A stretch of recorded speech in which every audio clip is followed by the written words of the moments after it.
We have a lot to discuss on today's episode of the MeidasTouch Podcast. You have the United States government still in shutdown mode with no end in sight. Donald Trump and the MAGA Republicans refusing to talk with Democrats, yet alone even hold negotiations, as Donald Trump and the MAGA Republicans want to rip healthcare away from tens of millions of Americans.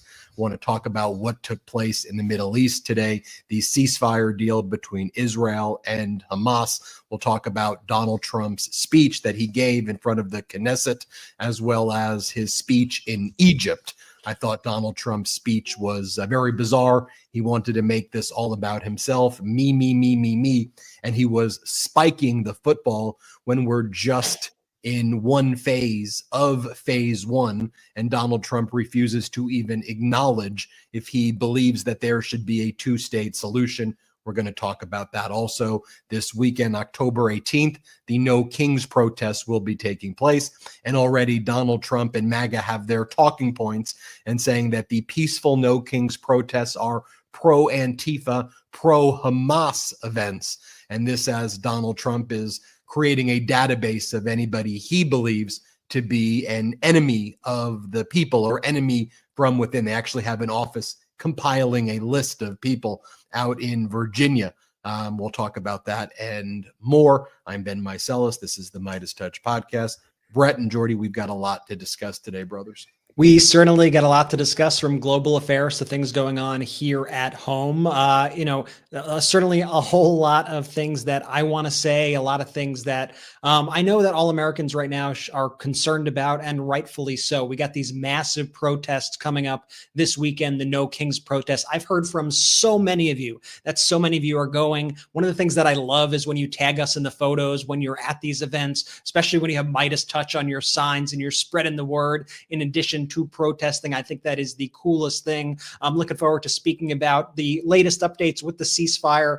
So great to see the hostages home. Really heartwarming to see that footage. So much more to be done, but it's so great that we're able to see that, and at least for this moment in time, see an end to the hostilities and an end to that horrific fighting that we saw there in Gaza. Jordy, like I said, we have a whole lot to say, a whole lot to talk about. I want to pass it to you first, and then I want to get into it. No, thanks, B. And what's up, Midas Mighty? I can't wait for today's show as well. A lot to get into. I'm excited. Ben, why don't we just start off? Where do you want to lead us off today, big bro? Let's get into it right away. I think let's talk about the undisputed facts. I think it's an undisputed fact that a ceasefire between Israel and Hamas to end what's taking place is a good thing.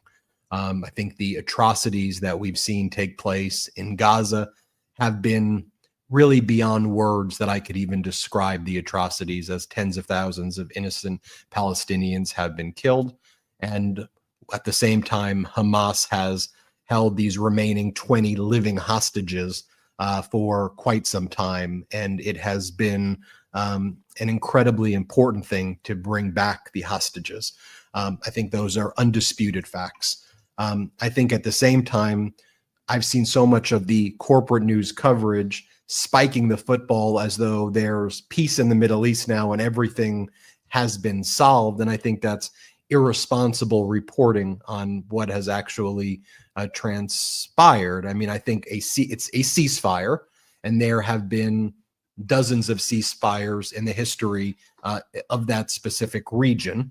Former President Biden was able to secure the release of about 140 hostages. And I think when you add up the 20 today and 8 before, I think Trump was able to return about 28 hostages. We want hostages being returned. We want the atrocities in Gaza to stop. I think it is important, though, that, again, we don't spike the football on this moment.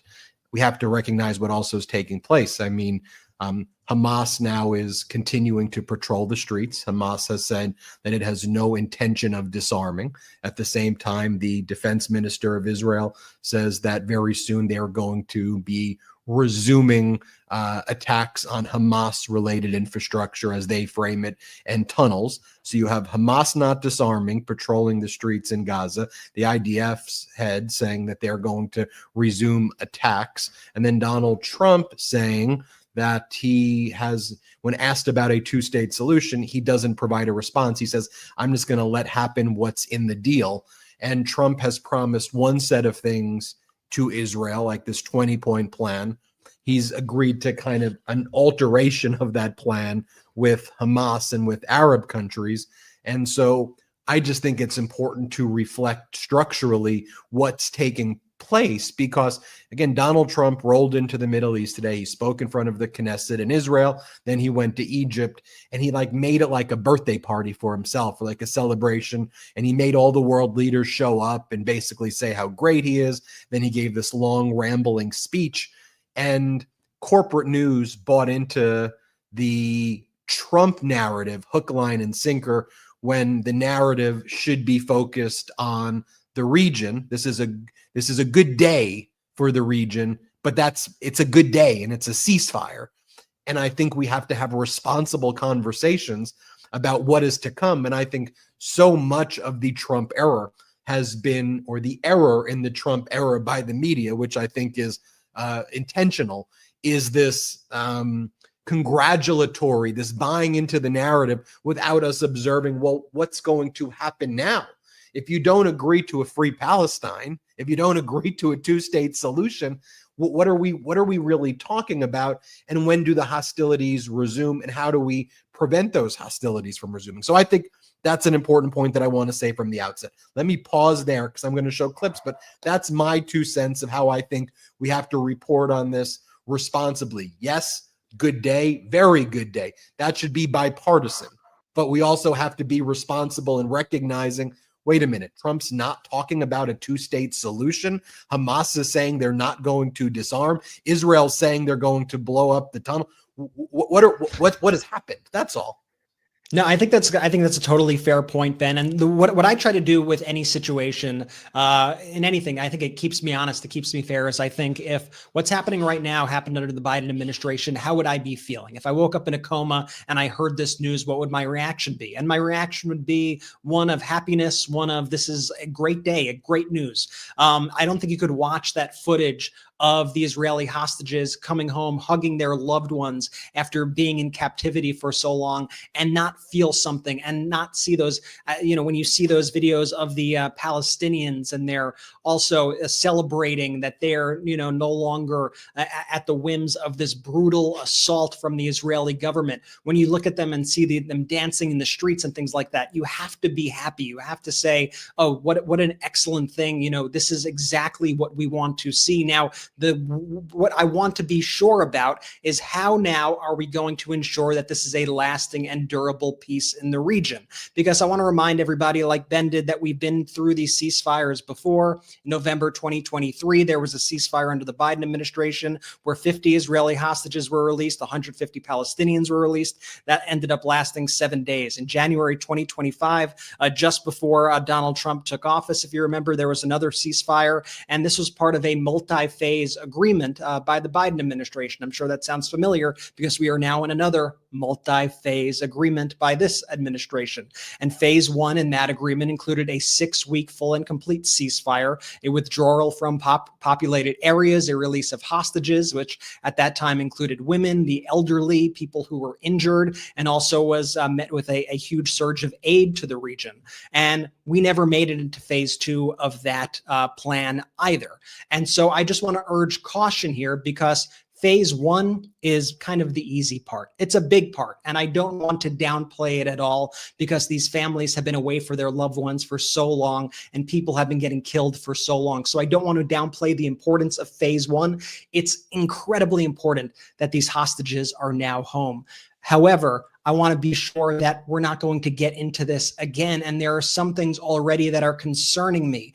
Seeing already Hamas fill in this power vacuum that's been left in some of these areas. I've already seen horrific videos, which I wish I could unsee, quite frankly, of Hamas executing Palestinians in the streets right now because they were saying they were collaborators with Israel. They make up all these things in order to kill their own people. And so people who thought that they were, going to be able to celebrate, and now we have peace coming, they are getting killed at the hands of this terrorist group who is running their government. That concerns me. Hamas is showing no signs that they they want to disarm. That concerns me. That's a key part of moving into phase two. So phase one, extremely important. I think this is, in fact, a day of celebration, but I think we should be cautious when we position this as, oh, now we have peace in the Middle East and now it's a peaceful region and everyone's getting along and everything is going great, because we just don't know that. We cannot put the cart before the horse. We cannot count our chickens before they hatch, especially in a situation that is life or death for so many people. That's my view as to what's going on. I know it's complex. I know in many ways, no matter what I say, there's going to be a word I use that somebody says, how dare you say that or whatever. But that's my opinion. It comes from a place of empathy, and it comes from a place of wanting peace that lasts in the region, that wants people not dying, that wants people to be able to live in harmony with their families without the threat of attacks, without the threats of being bombed, without the threats of being taken away in the middle of the night. These are all things that are of the utmost importance to me. And I don't care in any way, shape, or form who is the president of the United States when things like that happen. Exactly. And Brett, I'm going to clip you out of context and post it on social media so the entire internet can be mad at you. I'm sure that's what people do. So incredibly complex. Absolutely. And look, I agree. Undoubtedly, it's good news whenever you're bringing hostages home. That's my opinion. However, is this going to hold? And have they actually thought about a phase two? It's a pretty big however right there, because to what you guys said and all your points, all signs are pointing to no. You have Hamas out there, like Ben said, they're not going to disarm. That's what they said. Israel is also accusing Hamas of not handing over all of the hostages. And so, I just want to caution, this thing is fragile. And I'm certainly hesitant to spike the football, like so many in corporate media are actively doing right now. It's just, this thing is fragile right now. And then my second point here is Biden had a peace deal in place over a year ago. And it was widely reported that Trump at the time told Netanyahu to tank it because it would hurt Trump politically and make Biden look good. Think about how many people died in those 12 months or so, how many children in Gaza were murdered, and how many extra hours and days the hostages had to be held, all because Trump didn't care how fast the peace deal was actually reached, but rather who it was that achieved it. So that's my 2 cents here. Caution, cautiously optimistic here, but I don't know what the phase two of this looks like. And that gives me cause for concern. And here's the thing, Jordy, I'm not sure Donald Trump knows what the phase two looks like. Of course, he has this, big kind of 30-point plan or whatever he calls it. But whenever he's pressed on these issues, he doesn't seem to have an answer. And that's what concerns me, to say the least. And just to clarify for, people are like, what? I thought all the hostages came home. Well, there are also the bodies of deceased hostages, which is what Jordy's referring to. And 4 were returned by Hamas, but they were supposed to return 28. And so now the Israeli government is saying, hey, where are the other 24 individuals who are supposed to be returned for us? I saw a bit of misinformation, disinformation that was spreading, saying, have you noticed that there's no women who were in this batch of hostages, and implying that they were all killed. They were released during the Biden administration, the women who were left in that group. So I do want to clarify that as well. But for example, we played this clip the other day. Donald Trump was asked about a 2-state solution. And this is one of the moments where, if you have somebody who really has a firm grasp on what comes next in the region, to me, arguably the most important part is, okay, we've done this phase one. How do we get to phase two? How do we build a lasting peace? You got to know, are we doing a 2-state solution? Are we not doing a 2-state solution? How's it going to work? What's the governance going to be like? What Trump was asked about this, and this is what he said just a few days ago. They'll be very much involved in making it as good as possible. And what's your take now on a 2-state solution, sir? Just to follow up on that. What is your view now on a 2-state solution for the? I don't have a view. I'm going to go with what they agreed to. Mr. President, given that there are some tough... I don't have a view. I'm going to go with what they agreed to. Aren't you the one who's supposedly brokered this? And isn't that isn't that the fundamental question here? I don't understand, other than on the MeidasTouch network, why that clip isn't the main one that's highlighted, because what are we really talking about here? I mean, if you ask me the question, should there be a free Palestine? I can answer the question very directly and say absolutely yes. If you ask me, do you believe in a two-state solution? I could answer the question very directly and say yes. I believe that there should be a free Palestine next to a free Israel. If you ask me the question, do you want to see Hamas running the free Palestine? I could answer the question absolutely not. If you ask me, then how do you deal with a highly complex situation to remove Hamas in a difficult situation like that? I would say I'd need to then speak to some people who are perhaps smarter, in it than me to figure that piece of it out. But that's kind of the fundamental question, because when Donald Trump was asked the question, well, okay, so you don't believe in a two-state solution, or you don't know what that even means, concerning. But then as he was flying into the Middle East, he was asked this. So, hey, Donald, one of the things we're seeing happening right now as we speak is Hamas is rearming itself as a police force, and they're shooting people in the cities to reestablish their control. So what's your message to Hamas? And Trump goes, oh, they're there to stop the problems. They've been open about it. We've given them approval to do it. Okay, what? I mean, what am I missing here? Here, just play the clip of him saying that so you hear him in his own words. Here, play this clip. Of Hamas rearming, instituting themselves as a Palestinian police force, shooting rivals. What is your message to They are Hamas? standing because they do want to stop the problems, and they've been open about it, and we gave them approval for a period of time. You have to understand, they've lost probably 60,000 people. That's a lot of retribution. They've lost 60,000 people, and the ones that are living right now were, in many cases, very young when this all started. And we are having them watch that there's not going to be big crime or some of the problems that you have when you have areas like this that have been literally demolished. You have 2 million people, and probably it'll be less than that, but you have close to 2 million people going back to buildings that have been demolished. And a lot of bad things can happen. So we want it to be safe. I think it's going to be fine. Mr. President, Who knows? I think it's going to be fine. We want it to be safe, which means Hamas will now stay in control. I mean, just as an observer of that would seem to make no sense to me. And also, when he cites these numbers of 60,000 and Trump's one to speak of very high numbers, one of the things that we know, and he admits to it but doesn't realize that he's admitting, because when the people are going back to their communities, they're seeing that their homes are blown up, because a lot of the casualties were innocent Palestinian people. I mean, the horrific atrocities that occurred there, again, it's unspeakable what's transpired and what's taken place. And then where the Trump-Israel version of this deal differs from the Trump-Arab country, Trump-Hamas version, is over this idea that the Israel version is Hamas disarms.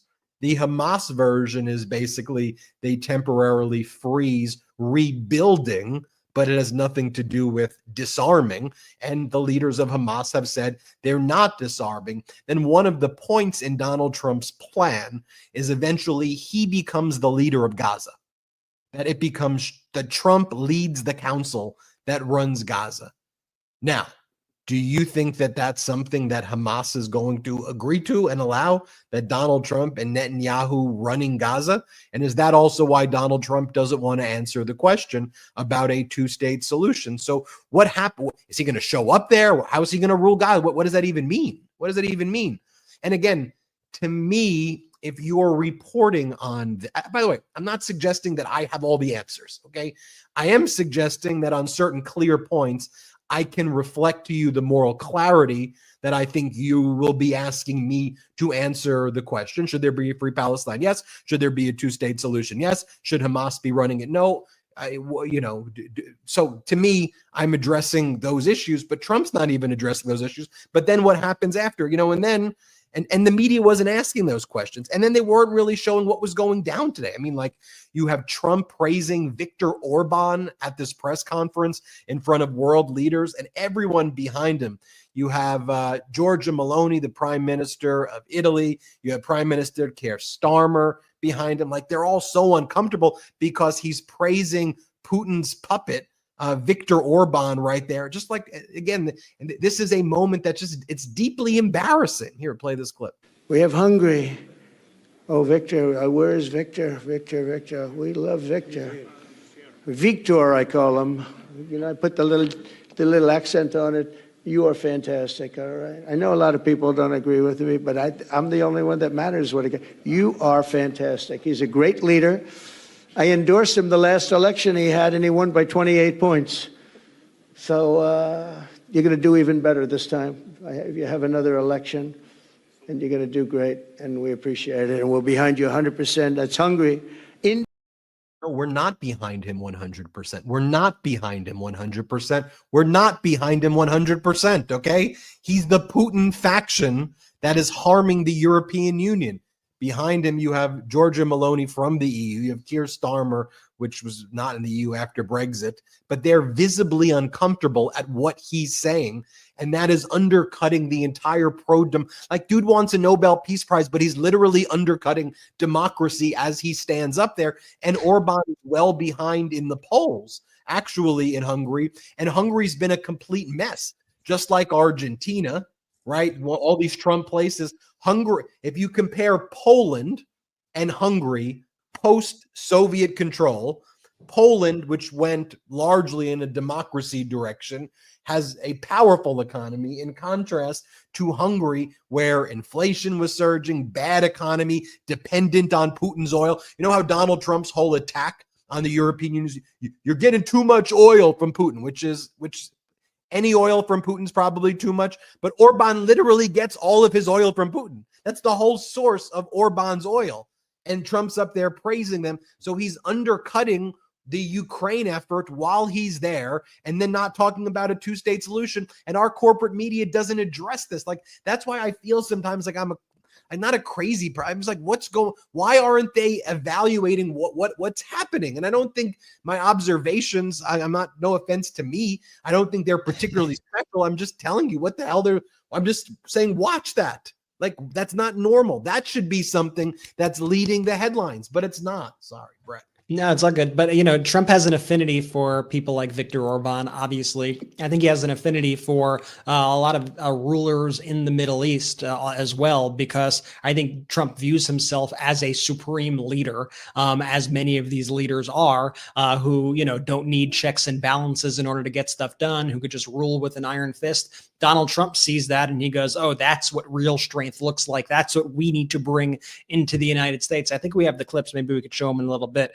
of him praising Egypt and going, oh, you have the lowest crime in Egypt, everything, no crime. Better than democratic cities, better than democratic governors, he says. Yeah, it's absurd. But like when he's saying things like that, the subtext of it that a lot of people don't pick up on, including the media, is he's praising authoritarian rule. And so you see what's happening over there. And like we said, the ceasefire is fantastic news. The release of the hostages, the exchanges, that's all fantastic news. But you see Donald Trump kind of building up his authoritarian kind of street cred as well. And you see all the attacks that he is unleashing on the American people here at home as well. And it's incredibly frightening when you put that together and you kind of paint the full picture. And for a guy who wants the Nobel Peace Prize, I'm sorry, but when there are Black Hawk helicopters flying over our cities like Chicago, when you strip away USAID funding and destroy that agency, and you have 14 million people expected to die by 2030 because of your actions, when you're bombing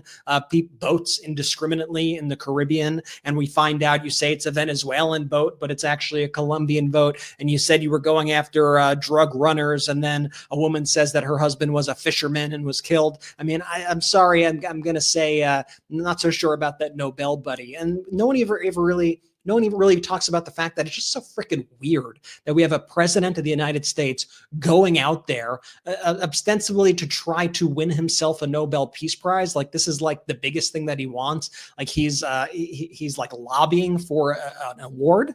Like, that's like the weirdest. It's just like the weirdest thing ever, that like everyone is just accepting as normal now. You have Benjamin Netanyahu posting like AI images of Donald Trump with Nobel Peace Prizes. Like, the whole thing is just so bizarre to me. And especially when we're dealing with such serious issues like this. But of course, Trump always picks the losers, right? Trump always picks the Viktor Orbáns. He always picks the Malays. He always picks the people who have this sort of strongman vibe. But in reality, it's a kakistocracy in all of these countries ruled by the dumbest people among them. And the countries inevitably fail because these leaders actually don't know what the hell they're doing, just like, well, Donald Trump here in the United States.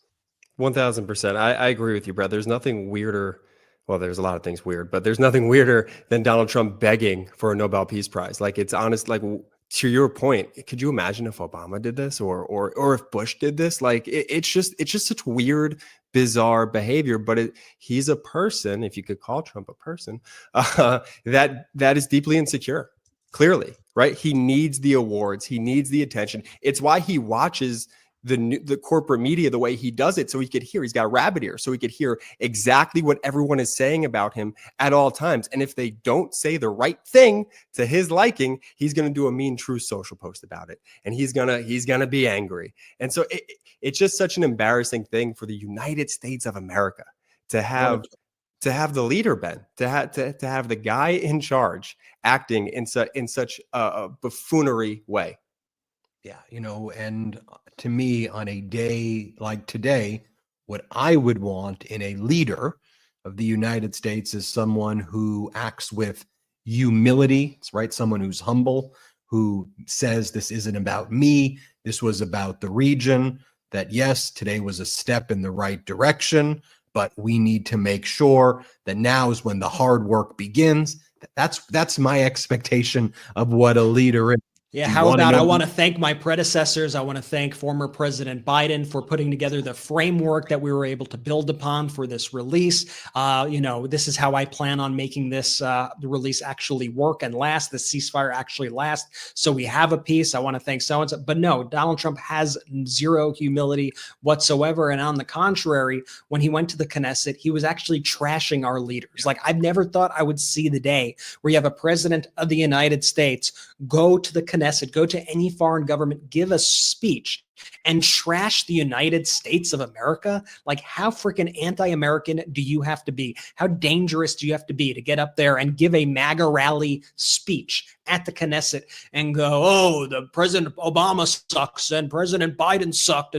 Like, how dare you? That's the tone you're setting right now in this moment as we're seeking peace. And there's no leader like in the world that like behaves in that type of fashion. Even like the really bad dictators and tyrants don't want to beclown themselves with that level of behavior by like trashing governors within your country, like leaders within your portions of your country. Like, again, that's just fundamentally what weak people do. Even if you have problems with people, you want to go internationally with a united front, because if you don't, you actually show weakness. So yeah, I mean, look, all of those people who are standing there, they're not standing there for Trump. They're standing there for the region, and they're standing there because what America has represented to their country since World War I and World War II. So that's why they're there, while they're also charting a course for what a new world order looks like, with a weaker United States as one pole in a multipolar world who you can't rely on the same way that you used to. And we're seeing that play out internationally, which is a major part of our coverage on the MeidasTouch Network. When we return, a little bit more, we'll talk about the international stage. Then we'll go and talk about domestic issues, what's going on here with the government shutdown, MAGA Mike Johnson's latest, I think, disastrous presser early in the day. And then we'll talk about the No Kings protests coming up and how MAGA Republicans are responding to that. We'll take our first break of the show. As a reminder, please subscribe to this YouTube channel right now. We're on our way to 6 million subscribers, and I think we can hit it by November, but you got to subscribe. Also, become a member of our YouTube channel. The YouTube memberships have been hugely helpful for our operations and our continued growth. And there are lots of people who can't afford the memberships. So if you can afford a membership, you can also gift memberships to people as well. A great way to share the Meidas Mighty spirit with others in this community and access the emojis and the bonus content on YouTube. We'll take our first quick break of the show. I'll see you shortly. As someone in my 30s, I'm taking steps to ensure I keep living my best life. That's why I'm so happy I found Timeline's first ever longevity gummies. Timeline's first ever longevity gummies, powered by MeidasTouch, is a delicious, easy way to put more energy into your day and treat yourself. Look, our body makes less energy as we get older, but now you can help recharge the batteries. Timeline's longevity gummies are the only clinically proven urolithin A gummy for strength and healthy aging from the inside out. We're living longer than ever, but are we living better? Truly ask yourself, what if the key to not just adding years to your life, but life to your years starts at the cellular level? Timeline targets a key hallmark of aging. It gives you the energy to feel like yourself again and delivers 6 times more urolithin A than a glass of pomegranate juice. And it increases muscle strength by up to 12% after 16 weeks. These longevity gummies fit perfectly into my routine, and I actually enjoy taking them. If you want to stay strong and energized now and as you age, then you have to try MeidasTouch gummies. My friends at Timeline are offering 20% off just for my listeners. Head to timeline.com/MeidasTouch to get started. That's timeline.com/MeidasTouch. Your cells will thank you. We live in an environment our biology was never designed for. EMFs, artificial light, seed oils, microplastics, endocrine disruptors, chronic stress. These modern assaults disrupt cellular signaling, negatively impacting gut health and accelerating aging. Armra colostrum revives cellular signaling, bolstering our health from within to defend against everyday threats. Colostrum is nature's first whole food with over 400 bioactive nutrients that work at the cellular level to reactivate your body's innate capacity to regenerate and thrive. Ready to reclaim your health? We've worked out a special offer for my audience. Receive 30% off your first subscription order. Go to armra.com/Meidas or enter Meidas to get 30% off your first subscription order. That's armra.com/Meidas. Let's go. Shout out to our sponsors. Links in description of both the YouTube and the audio. Use the links, use the codes. If there's an exit survey, let them know we sent you. Benji, I just want to say real quick, most people don't know. Last week, you were dealing with a little bit of a tooth issue, but you showed up every single day, big bro, better than ever. And to the untrained ear, you wouldn't even know that you had this tooth thing going on. You were in and out of dentist's office. Most people don't know the lengths that you go to get these interviews and videos done. And I just want to give you your flowers right now in front of the Meidas. Ben calls us the other day. Okay, it's quick aside. Ben calls us the other day and he's like, I have a bone sticking through my gums. It's like, what are you talking about? I'm like, what does that mean? He's like, the root canal that I had the other day. I need to go back. There's a bone sticking through my gums. Oh. I was like, are you going to take off the next couple of days I get? He's like, nah, I'll do some videos when I'm back. I'm like, I don't know you'll be able to do some. He's like, no, I got it. And he goes there and gets the procedure done and doesn't miss a freaking beat. But Ben, they kind of outlined that. There was a great article written about you in The Guardian, which was incredible. I hope everybody checks it out. But it outlined your crazy schedule. We all work really hard here at the network because we want to get people the facts. We want to get people the truth. But I think that kind of showed the work ethic that we're working with over here. Well, you know how Donald Trump lied about his bone spurs in order to dodge the draft. So I actually had a bone spur in my mouth, and what it came from was I had my wisdom teeth pulled finally about 2 months ago. And when it was healing, one of the things that could happen is that the bone from underneath kind of pops out. And so without getting gross and just turning off our entire audience and losing everybody from watching, the bone would pop out. So it would cut my tongue, and it felt like the worst sore throat. Like every swallow felt like a little shot. And so every day, like, oh my God, it's so painful. And then I finally, got that removed. And so when I did some of the videos, like the Harry Littman videos and others, my whole mouth was numb. And so I would do the whole thing. Just totally numb. And, but anyway, that's my dental story. I'm in the dentist once a week now, basically. All right, let's get into it. On Donald Trump on the international stage, though, as well, literally, he's got the world leader standing behind him.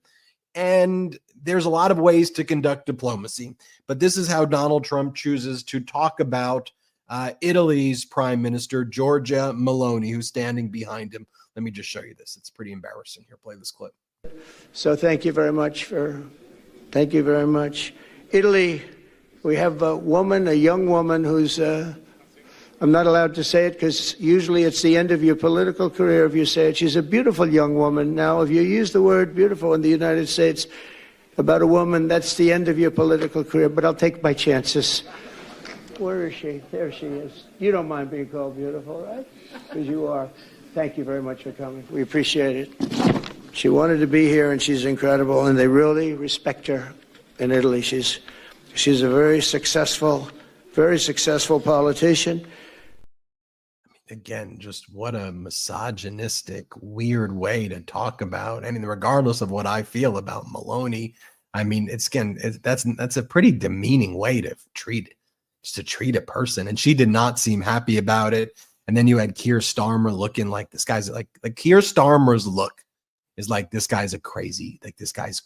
Like, if you could get into Keir Starmer's mind there, he's like, this is like literally a lunatic. Like, what the hell is even going on here? So then Donald Trump goes from saying that she's a beautiful young woman, okay, to then perpetuating the lie that we've now brought in close to $18 trillion from tariffs on the tariff shelf. It was 17 trillion. Now it's gone up to 18 trillion. Here, play this clip. We're in the world, and it's the hottest country. So many investors are here.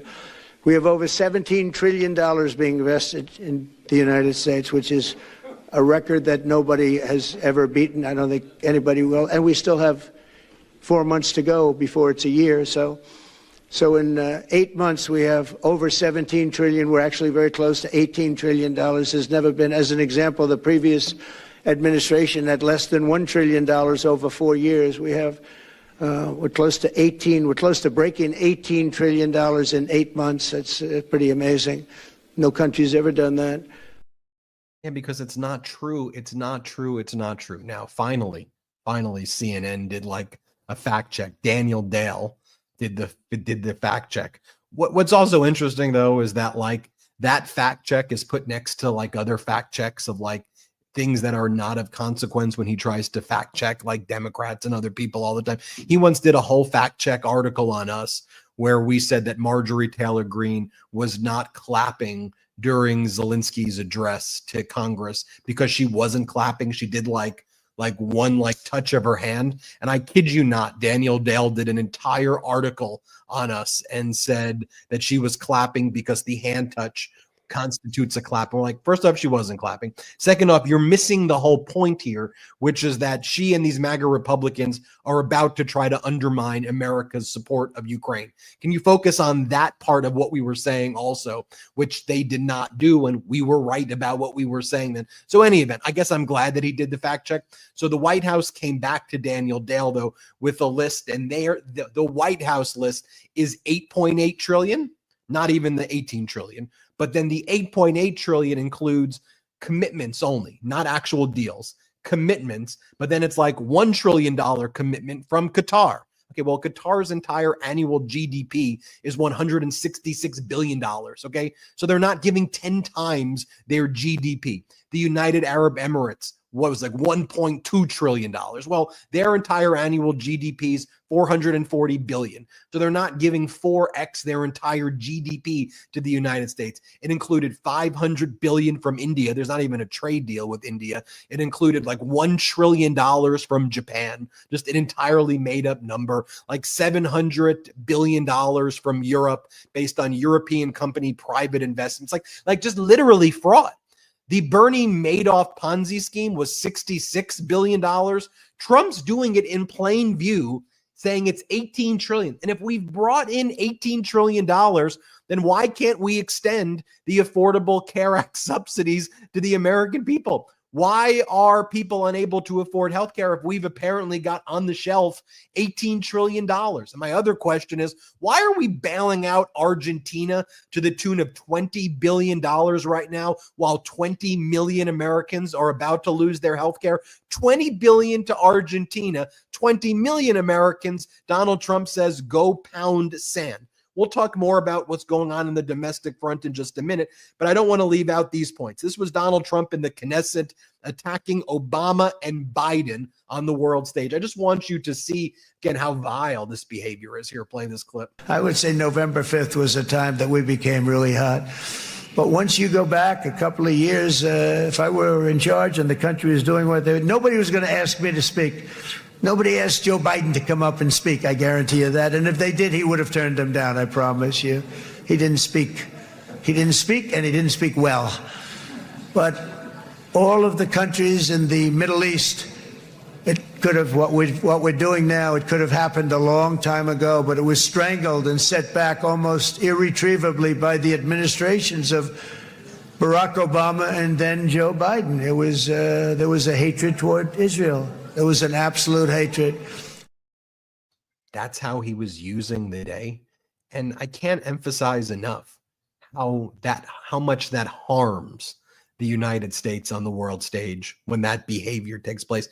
Then when he was meeting with the leader of Egypt, Donald Trump praises Egypt versus governors in the United States, as though Egypt is better than what?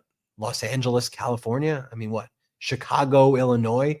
I mean, states, cities, counties in the US that literally subsidize the red states. Red states operate like Argentina and Hungary. They're mostly failed states, but for California, which contributes $84 billion more to the federal government than it takes. That's a common pattern, by the way. Los Angeles County alone would be if it was a state, would be the fourth largest giver or donor state to the federal government than in terms of what it takes. Meanwhile, Texas, a red state, takes $75 billion more than it gives. Broken electric grids. We saw what happened with the disastrous flash floods, the Guadalupe River. There's still dead children who are missing. Texas refused to take the money from the Biden administration because it was too woke to do alarm systems, emergency warning systems about floods, which would have saved the children. But they move on. They just cover it up. They're going to reopen up the camp, and they don't want to talk about it anymore. No, it can't even have conversation. How offensive to even bring that up to them. But anyway, here's Donald Trump with the leader of Egypt attacking Democratic governors and saying Egypt is like better. Here, play this clip. It was quite an escort in. It was very. We're in a country where a friend of mine is a very powerful leader, and my friend is right here, the president, also the general, you know. Sometimes usually I call him the general because he's both, and he's good at both. And they've done a fantastic job. And they have very little crime, you know, because they don't play games, that's why. They don't play games like we do in the United States with governors that have no idea what they're doing. But they don't have crime. I ask about crime, and they almost don't even know what I'm talking about. So it's a great tribute to this man. He's done a fantastic job in bringing this country together. I mean, it's quite literally insane, Brett and Jordy and Midas Mind. I mean, what are we watching there, right? It's just disgraceful too, especially, you know, for the guy who everything is incredibly hyperbolic and everything is, this is the greatest, the best, you know, all the adjectives he uses, for him to go around as the president of the United States, the foremost representative of the United States, and just constantly shit on our cities, shit on our leaders. Like, it is just so demeaning to the country. I cannot imagine. Can you imagine if like Macron came to the United States and was like, so y'all heard about Paris, that hellhole, that what piece of shit Paris? Oh, Nice, screw that place, right? I'm going to send in the military because the people who are running Nice, they don't know what the hell they're doing, that crap hole. Like, you'd be like, what is this maniac doing? And sometimes you got to put yourself in another position in order to fully see just how nuts it is. But I know how, I know all of you understand it, but it's just the craziest thing. It's so anti-American, in my opinion, also. And you could really be a leader who's uplifting the country, who's using these moments to unite the country, to talk positively about the country, to actually do things to help these cities. But instead you have Donald Trump, who is launching attacks on these cities. He's saying it's to help these cities, but it's certainly not. Nobody is asking for his quote unquote help. He's sending Black Hawk helicopters. He's sending federal troops. He is flying these helicopters above apartment buildings. People are terrorized. They have trouble sleeping because it feels like there's a military presence in their cities, because there is. I mean, the whole thing is just absolutely deranged. And you see right now, while the entire media is out there celebrating Donald Trump, you see Trump very quickly turning the United States into an authoritarian country where he's able to do whatever he wants. He doesn't have a check from the courts. He doesn't have a check from the Congress. He can just do whatever he wants, say whatever he wants. People in his administration commit crimes on camera. If Tom Homan took $50,000 for a bribe, oh, who cares? And they just and then they go on the shows and they're so smug about it when they're asked about it. They're demanding the press have sign special pledges if they want to report on certain aspects of the government. I mean, the stuff we're seeing right now in the United States is totally twisted. I do got to give some credit, though, where credit is due here. There are a number of news organizations out there who have shut down that request from the Trump administration, Ben, including The Guardian, who did the piece on you, but the New York Times, CNN, and many others have told the White House and Pete Hegseth, absolutely not. We are not signing your damn loyalty pledge. That's not what we do as a news organization. And I got to say, good on them to do that. For those who don't know, Pete Hegseth wants the news companies, wants the media to sign a pledge that any story that they write about the Department of Defense or the Pentagon, whatever, has to be run by the United States government for approvals first, even if it has nothing to do with anything that's classified whatsoever. So I think all these media companies need to join the companies who have already spoken out, and they need to say, hell no. Because what's the point of that access if you're only able to report on stuff that the government allows you to? At that point, you are no longer a news organization. I want to be clear, you are a propaganda arm of the United States. And that's why, as of now, as of this recording, I think the only outlet out there that has agreed to sign this pledge for Pete Hegseth has been OAN, which is a MAGA propaganda network. Exactly. It's become one of my phrases that I like to say on the show, but what in the Kim Jong-un is that about? I mean, just scary, Brett, the way that is framed right there. And can I just say something, brothers? November 5th. Did you know November 5th? That's when we got really hot. We got really hot November 5th. It's all so weird. Don't be gaslit by anyone into thinking that any of this behavior is normal. What is this, 2003 with Paris Hilton? That's hot.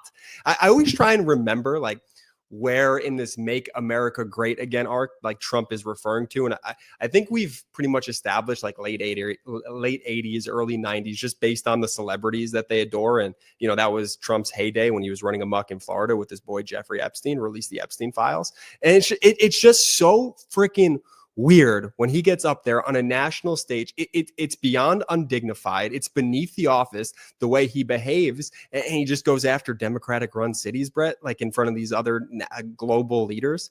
It's truly embarrassing. And it hurts me. It genuinely hurts me as someone who loves this country to see the person at the helm once again acting like such a buffoon. And it's upsetting.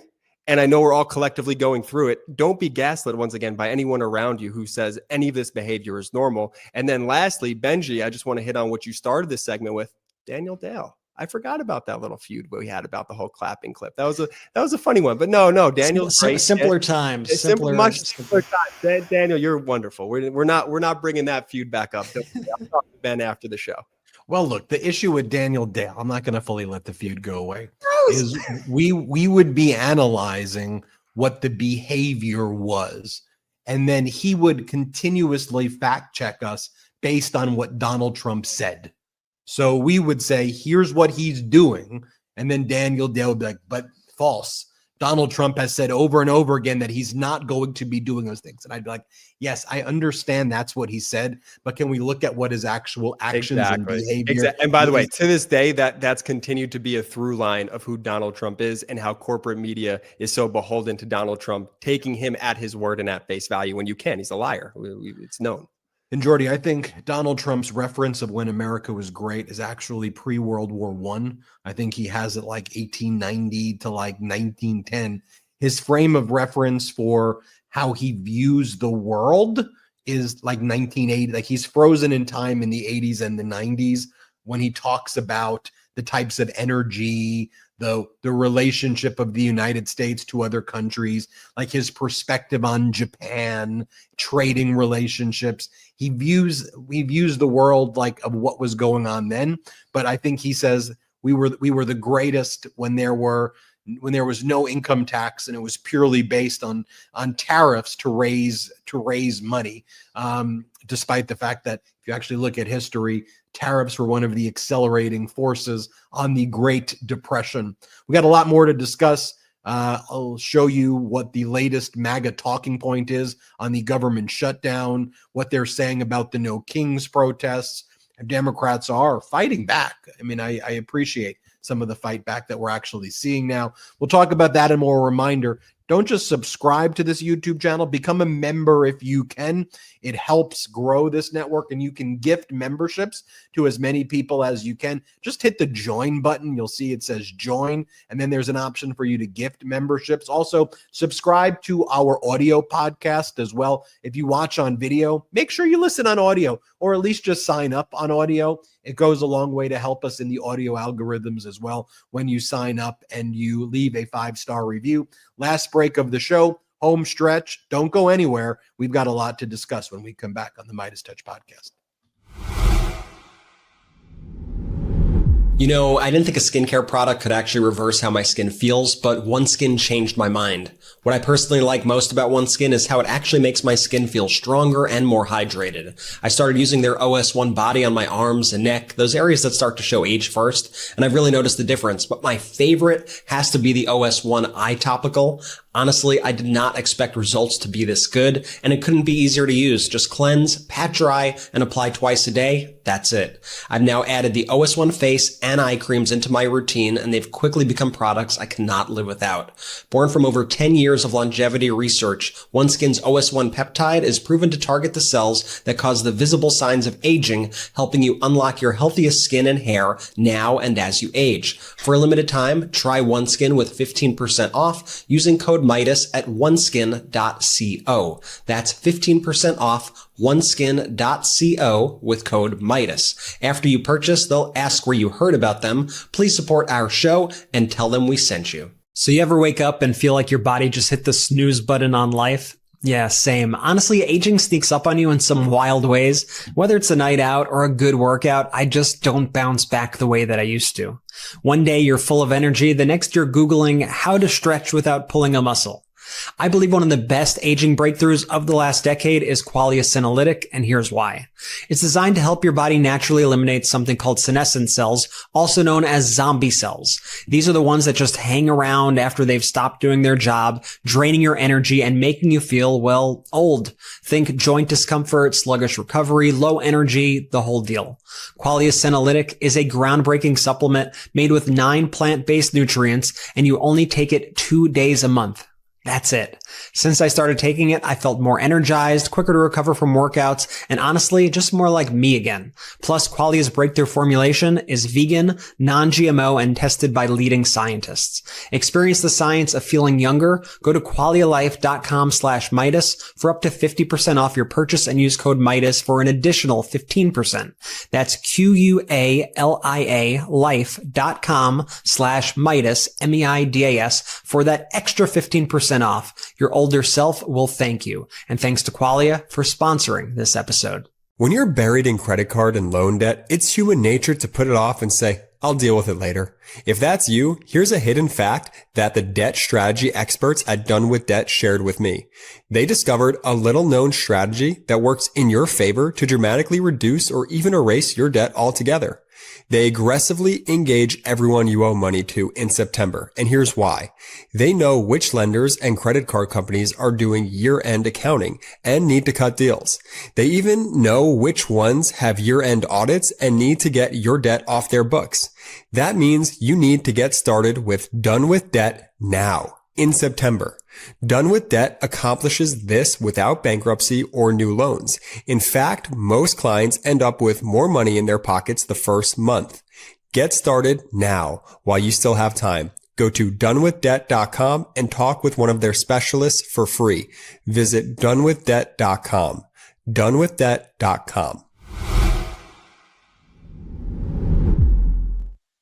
Shout out to our sponsors, links in description of both the YouTube and the audio. Use the links, use the codes. If there's an exit survey, let them know we sent you. Benji, where to next? Let's talk a lot about what's going on with this government shutdown. There seems to be no end in sight. I mean, when Donald Trump and the MAGA Republicans are refusing to even talk with Democrats, yet alone negotiate, and they need Democrat votes to pass the resolution. Just go back. Let's make this simple. Think about your 5th grade government class or whenever you took it, 4th grade or 6th grade. What we learned, right, is that the parties in a multi-party system or a 2-party system need to talk to each other. So here, where Democrats are trying to talk to Republicans and Republicans saying, we don't want to talk with you, yet alone negotiate with you, we're going to do it on our own. You can't have a functioning government where that dynamic takes place. I know we can get more specific, obviously, about what's going on here, but I think that's a fundamental point, and I don't want to just miss the basics. They're governing like we don't need to actually build consensus and speak to the other group that represents half the country. We don't want you. That's very, very, very disturbing. It's as a concept, right? And then what are the Democrats fighting for here? An extension of the Affordable Care Act subsidies, like something that's basic. Whether you're in a red state or a blue state, your health care costs are about to skyrocket if these subsidies are not extended. Donald Trump and the Republicans had Trump's first term to come up with their own health care plan, and they've had 9 months to come up with one now. It's not a health care plan to just go and say, we're going to reduce prices by 1,600%. That's a fake number, okay? And that's not a plan. You're just doing fraud. It's not a healthcare plan to post AI videos of alien technology from outer space called med beds that doesn't exist, obviously. There's no alien technology, but it's a QAnon conspiracy, as Donald Trump posts, and say this is going to cure all of your illnesses. That's actually something that Donald Trump posted. Corporate news, like, he just posts crazy things, so we're not going to talk about it. But it's important that we talk about it in the context of, well, what's your health care plan? Also, back in May, Donald Trump said, I've signed an executive order that will allow our prescription drug prices to cost as low as the lowest price for that same prescription drug price in the country where it's the lowest. So if you factor in, you pick the drug and they're charging $1 for it in Canada, then Donald Trump says it will cost that amount of money in the United States, $1 also. But that's not happening. That's just fraud. It's a lie. That didn't happen, okay? How do I know it didn't happen? Do you think it happened? Has it happened to you? Has the most favored nation provision been implemented? Of course it hasn't been. And again, I think that's why we have to talk about the reality of the situation, which is that these Republicans have not put forward a plan. And look, Hakeem Jeffries, Democratic leader, he posted this video that's now been viewed about 2 million times. And it's been very simple. Like literally the video says, save healthcare. And then it repeats, save healthcare. Then it says hospitals will close. And then it says premiums will skyrocket. Okay. Pretty basic message. Not a fancy video. It just says should be non-controversial, right? Well, immediately MAGA Republicans started responding, like Tim Burchett. We did not create Obamacare. Okay. MAGA Republican Congressmember Mike Lawler. Obamacare was passed by Democrats. The Obamacare tax credits were passed by Democrats during COVID and slated to expire at the end of this year. Since Obamacare took effect, healthcare premiums have risen by over 60%. Your failed policies created a healthcare crisis. Well, one of the reasons we have these subsidies is to lower the prices. Ever since Obamacare, the Affordable Care Act, was introduced, Democrats have tried very hard to keep the prices down. Republicans have blocked a lot of the efforts to build upon the work of Obamacare. But if you have a better plan, then introduce what your plan is to the American people. Talk about what it is, sell the plan, go through a legislative process the way Obamacare did, because before Obamacare, insurance companies could discriminate against people on the basis of pre-existing conditions. 20 plus million Americans were uninsured and they would just die. They would die because they didn't have health care, and premiums were through the roof and were very, very, very expensive. So if you have a better plan, the plan that I like, I'll use my moral clarity on the show, is universal health care. I believe the government should provide health care to all Americans for free. Ben, where do you get the money from? Tax rich people more. That's my view. You could disagree with it. You could agree with it. We're subsidizing billionaires right now to get more private jets and to get more yachts. I think they should basically pay the amount of money for that one extra jet for helping the greater good of the country as a gesture of patriotism for being so rich. That's my view. You could disagree with it. You could say, okay, well, I don't want that. I don't want. Okay, well, what do you want? You want Affordable Care Act, which you use these subsidies to bring the prices down. That's an option. That's an option. I think the premiums are still too high, but that's why we brought in the subsidies. So should we subsidize it more? But then you have to come up with a plan. And Brett and Jordy, I think what this shutdown has exposed, particularly today, is that what Republicans have, what this is all about, and MAGA Mike admitted it today, was repealing Obamacare. So when they go and say, just open up the government now and we'll talk about healthcare, bruh. Just trust us, bruh. We're going to talk about, but you got to open it up and then we're going to do something super. No, you're not. No, you're not. You're going to repeal healthcare. That's what you're going to do. How do I know that? Because you said it. Here's MAGA Mike saying it today. He's asked the right question. This is the question that I've been saying. Ask him. Ask him, what's your plan? Do you want to repeal Obamacare? And listen to what he says, because this is actually sick. He says it gave him and the Republicans PTSD. It gave them post-traumatic stress disorder when McCain did the thumbs down and saved Obamacare. He said that act of saving the Affordable Care Act caused him PTSD. What a sick thing to say when Americans actually suffer from real PTSD and now don't have the health care to treat their conditions. Here, play this clip. President Obama, you've been very critical in recent days of Obamacare, and some of your members have called for repealing it. Do you support repealing Obamacare, and what's your health care plan? We worked on repealing and replacing Obamacare back in 2017. I still have PTSD from the experience. You remember that John McCain famously did the thumbs down, and effectively by a one-vote margin, the whole effort was defeated. It's a great frustration of mine, and has always been of President Trump's. And we know that American healthcare needs dramatic reform. Let's just state it simply. Obamacare failed the American people. It was promised to be a great success, to make healthcare more affordable. It's done exactly the opposite. And it has been pointed out by everyone that since Obamacare was created in 2010, premiums, the cost of healthcare, have risen exponentially. It's skyrocketed to the point where it's no longer affordable for so many Americans. And the access to care has been reduced, and the quality of care in some regions of the country has been reduced. We have to reverse all of that, and we have plans to do it. The Republican Party is the party that has the plans to fix it. Can we completely repeal and replace Obamacare? Many of us are skeptical about that now because the roots are so deep. It was really sinister the way, in my view, the way it was created. I believe Obamacare was created. Okay. He rambles on and on and on and on. He doesn't give a plan. But yeah, like how he says he has a plan. Give away the whole game right there. I mean, doesn't that give away the whole game? 100%. And everything he says is a lie, right?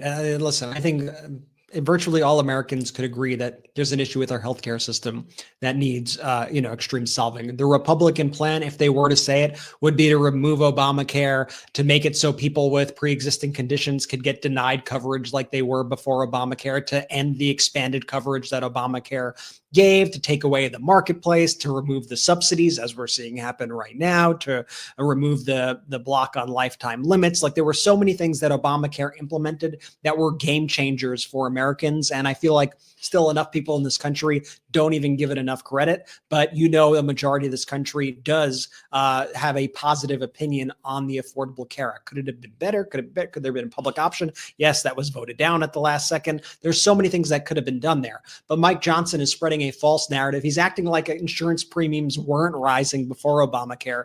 In the 10 years before Obamacare became law, I think insurance premiums rose like 200%. And so now they're saying saying that insurance premiums have went up 60% since Obamacare, which sounds like a lot, and it's still, healthcare is way too expensive for Americans, but that's significantly less than it was. It's growing at a slower pace. In fact, if you put it next to things like housing, if you put it next to things like cars and food prices, like the price of healthcare is actually increased at a much lower rate than all of those things, thanks to the Affordable Care Act. Mike Johnson has no plan here. Donald Trump has no plan here. And the words he uses are just so sleazy and slimy. And it's so that he can act like, oh, I care. I'm Mike Johnson. We're just trying to do our best. But these pesky Democrats. But it's really sinister what he's doing and just really, really disgusting, in my opinion. I want to try to pull this up if I could find it. But Ron Filipkowski at the MeidasTouch Network did an incredible translation of Mike Johnson's comments. This is from our Substack, MeidasPlus.com. You get great daily political news bulletins, the best in the universe, at MeidasPlus.com. And so Ron Filipkowski, our editor-in-chief, did this translation of Mike Johnson's comments that you just heard. So he said, Johnson then said the quiet part out loud, can we completely repeal and replace Obamacare? Many of us are skeptical about that now because the roots are so deep. It was really sinister the way it was created. I believe Obamacare was created to implode upon itself, to collapse upon itself. So Ron says when Mike Johnson says the roots are so deep, that means it's really freaking popular. Most of the American people really like the Affordable Care Act. They do not want to change or get rid of the Affordable Care Act. Then Ron says, when Mike Johnson says, quote, really sinister the way it was created, what Mike Johnson is hinting at there, a Mike Johnson translation, is that a black man was the person who developed the law. And Ron goes on to say, this is what he's been saying all year. You know, they can't repeal the Affordable Care Act. They know it's too popular. And their plan is to just kind of crush the funding of it, to try to destroy it, to choke off the funding, to end the subsidies. That is why Democrats have made this their fight, because they understand what the Republicans are trying to do right now. This is not only a temporary battle right now to extend these subsidies. This is a battle for healthcare at large. This is a battle for people to be able to not die in this country because Republicans have so drained the funding from such an essential service in this country. That's why this is so contentious. That's why you see the Democrats not backing down. And that's why these Republicans, it's just so shameful what they are doing here and the lies they are spreading and their inability to just be honest with the American people and tell the damn truth about what's going on here and to get in a room with the party. You need the Democrats' votes. You're the majority party. It's your job to actually run a government and to bring those people in and say, let's make a deal, let's compromise. But they don't care about making a deal. They just care about being subservient to Donald Trump, their Lord Emperor, who they just do whatever the hell he wants. You know, there was a Wall Street Journal piece that was talking about, you know, Donald Trump in Congress. And he's like, yeah, it's amazing. They just rubber stamp everything I do. It's the best. Like, that's not how it's supposed to be in this country. This is supposed to be checks and balances. But right now we have a Congress, we have courts, we have all these things that are just saying, here, executive branch, take all of our power. We don't want it anyway. It's all you, King Trump. And that to me is deeply, deeply troubling.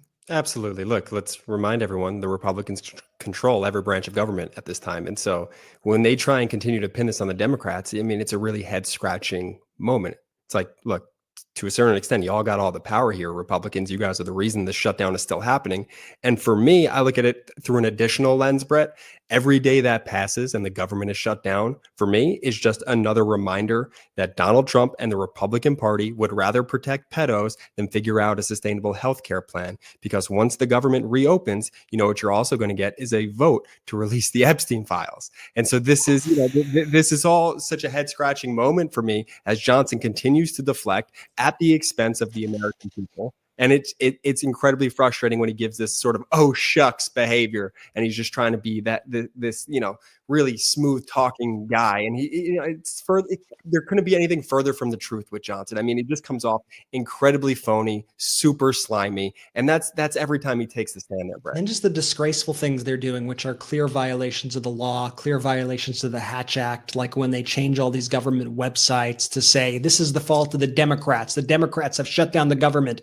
They They don't want you to get your care. When they talk about what the videos they're playing at the airports, like, did you see that Kristi Noem video? If you showed me that and said that this is a video that plays in North Korea to silence their opposition, I'd be like, this is horrifying. We need to do something about that. But Kristi Noem they're playing these videos from the Department of Homeland Security, where she goes around and she goes, while people are waiting in TSA lines, she goes around and she goes, sorry that things are slower right now, but this is the fault of those evil Democrats who are doing this to you. Like, this is really, really, really horrifying things. But that's why it's so important that people stand up to this tyranny and that they refuse to be silenced. And that's why I'm so excited that the No Kings protests are coming up this Saturday. They are expected to be even bigger than the last ones. Millions and millions and millions of people taking to the streets to say, well, no kings. And you see like this antibody type reaction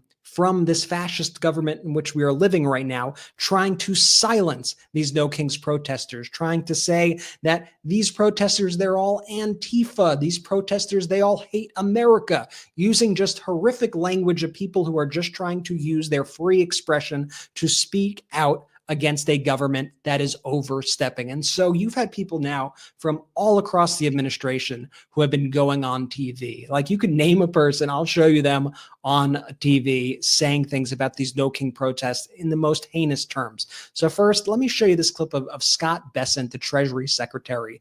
He goes on TV. I don't even totally fully know what he means by this, but he's like, no kings means no paychecks. He's somehow equating the No Kings protests to the government shutdown, despite the fact that the No Kings protests were organized far before the government shut down. I don't even know, but watch Scott Bessent here. If in fact they are waiting for this No Kings protest, no kings means no paychecks and no government. And Maria, I think the dirty secret here for why this has dragged on for so long is the Democratic friends in the mainstream media have been downplaying this shutdown. And this is getting serious. It's starting to affect the real economy. It's starting to affect people's lives. Okay, so I think there was a little bit something there at the end too that's worth noting, that he wants to blame the bad economy under Trump. Remember, they still haven't released the employment numbers, and they're blaming the shutdown for it. But they want to blame the bad economy under Trump over the government shutdown and try to pin it on Democrats. That's part of the seeds that Bessent is planting over there. But like I said, you name a cabinet secretary. Let's go to the why is the Secretary of Transportation even speaking about No Kings protests? Could you speak about how you're going to speed up things at the airports and keep planes from falling out of the sky? But here is Sean Duffy of Real World Road Rules Challenge fame, equating these protests to saying that they're Antifa, they're paid protesters. Watch this. But again, the No Kings protest, Maria, really frustrating. I mean, this is part of Antifa, paid protesters. It begs the question, who's funding it? But yeah, Democrats want to wait for a big rally of a No Kings protest, when the bottom line is, who's running the show in the Senate? Chuck Schumer's not running the show. The No Kings protest. John Thune, the Republicans run the Senate. What is the question? Who's running the show in the Senate? You all control the Senate.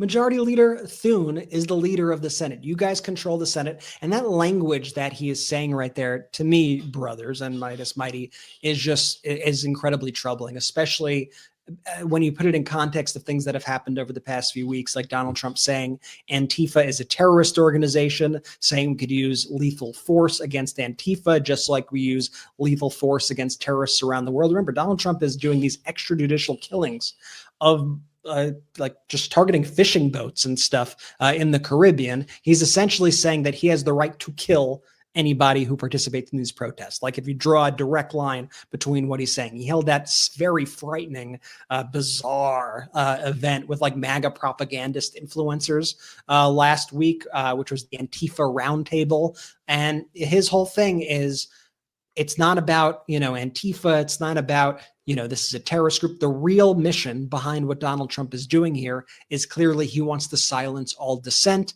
and anybody who also helps fund any of the groups, anyone who helps organize any of these events in which people speak out against him. He's trying to get to basically the funding of any and all opposition. Big money funders who fund the Democratic Party, big organizer groups who help put together rallies like the No Kings rallies. Donald Trump and his government are trying to use the weight of the federal government to crush all dissent, to try to eradicate the opposition party. And so their language, when you hear them say things like that, is very intentional. I mean, I could show you, I'll show you Tom Emmer quickly. Okay. Tom Emmer saying that this is like a terrorist event. Watch this. This is about one thing and one thing only: to score political points with the terrorist wing of their party, which is set to hold, as Leader Scalise just commented on, a Hate America rally in D.C. next week. That's the majority whip of the House of Representatives saying things that are so utterly irresponsible. And I know all of you have been to these events too. By the way, congrats on your paychecks going to all these events. If you need to get your back pay, hit us up. We'll tell you. No, I'm just kidding. But all of you have been to these events. They've all been, incredibly peaceful. I proudly attended the No Kings event last time when it was. I went to the one near me here. It was a great vibe. It was a patriotic vibe. People with American flags. People who wanted to uphold the Constitution of the United States. People who loved this country. People who were there saying "No Kings," that we don't do tyrants in the country. Hilarious signs, a great vibe of community there, people helping one another. And for Donald Trump and his regime to turn around and call you all who are watching this, who participate in these things, to say y'all are paid, you are terrorists, you are pro-Hamas, you are evil, you need to be eradicated, you are anti-American. That, to me, going back full circle to this entire episode, it's why enough of the praising of this guy at Legacy Media. Let's focus on what he's doing and the threat that he poses, not just to the entire world, but also to us here at home, the American people. Great points, Brett. The anti-American stuff really upsets me too, because there actually isn't anything more American, more patriotic than getting out there and peacefully protesting. So I'm excited to see y'all out there this weekend. Please tag us in signs, tag us in your protest, tag us wherever. You name the social media, we're going to do our best to repost and uplift all of y'all. So seriously, let's get out there and let's peacefully do this thing, Ben. They're kind of telling themselves too, and they're like, did you say you're anti-fascist? What did you say about me? I mean, you just call yourself a fascist? Because exactly. I was against fascism. You seem to take that personally for some reason. Ken Klippenstein did a good report on this. I'm interviewing him about NSPM 7, National Security Presidential Memorandum 7, which is different than an executive order. It actually directed our national security apparatus to open up an office in a suburban area in Virginia, a few miles away from the CIA headquarters, where every day they are compiling lists of people who they view as anti-American, that have views against gender that differ from the Trump administration, anti-capitalist, it says, and views that go against morality. And if you get put on a list, you get treated as though this is pro-Antifa, you get treated as though you were a terrorist, the way the national security apparatus would monitor, surveil, and engage in all this behavior against people they suspected of being terrorist cells. That's now been moved to create this watch list of individuals within the United States. And so using the rhetoric that you hear from MAGA, that protesting and peacefully makes you Antifa, to your point, Brett, it's clear what they are trying to do and how they use this name Antifa as really a pretext to just try to clamp down on dissent. I think one of the things that we'll leave you all with as well, though, is that even throughout all of this, I think the American people have maintained their power. The people continue to resist. The people continue to oppose. I mean, Donald Trump is a deeply unpopular person, despite what corporate news tries to do. And boy, do they try to treat this person like I've never seen anything near it. It is odd. It is gross. But the American people are saying, look, at the end of the day, I'm living paycheck to paycheck. My healthcare is getting ripped away. Grocery prices are not lower. Prices in general are going up. You did not destroy inflation. Inflation is higher than ever right now. I'm not able to afford my rent, or if you're lucky enough to have a home, I'm not able to afford my mortgage. I'm not able to get an education. I am in debt and my credit card is now delinquent. Highest credit card delinquencies in recent history. Highest student loan delinquent. 6 million student loans are delinquent right now, meaning people are defaulting, meaning people's credit is being absolutely being destroyed. Worst housing market since 1995. Worst market for jobs since the Great Recession. This is the real data that's out there. And meanwhile, Trump's Bureau of Labor Statistics is not publishing the economic data. They're not publishing inflation data. They're not publishing jobs data. And the data we get from private sources shows that things are very, very bad. And our stock market is being propped up by AI companies doing deals with each other over and over and over again with the same types of companies that account for 80% of the gains on the market are a handful of AI companies right now. And so the rest of the market, if it wasn't for these companies, would be struggling significantly right now. And so Main Street, regular people are saying, what the hell is going on here? You've given tax cuts to billionaires, but you can't extend my health care while you are bragging about bringing in $18 trillion. Trump's approval has never been lower. I mean, I'm talking first term as well. American people hate this, and rightfully so. And American people will get out there and peacefully protest at No Kings. I have no doubt about it. And we'll be covering everything that's happening at No Kings, as is our duty and as has been our priority. Thanks, everybody, for watching this episode of the MeidasTouch Podcast. We told you it would be very comprehensive. Subscribe now to the YouTube channel. Let's get 6 million subscribers. Subscribe to the audio podcast and leave a 5-star review as well. That helps us in a big way. Also, if you can become a member of our YouTube channel, and if you become a member by clicking the join button, you can gift memberships to other people's. I want to thank all of our sponsors. Thanks for supporting the show. Discount codes are in the description below. Grateful to our sponsors. And most importantly, we're grateful for all of you, the Meidas Mighty. Stay in this fight. Stay strong. We're in this together. And as that Guardian article about us says, we'll always keep on fighting for you. Jordy, take it away. Shout out to the Meidas Mighty! The Meidas Mighty standing strong against the fascists. We sing our song. We will get it right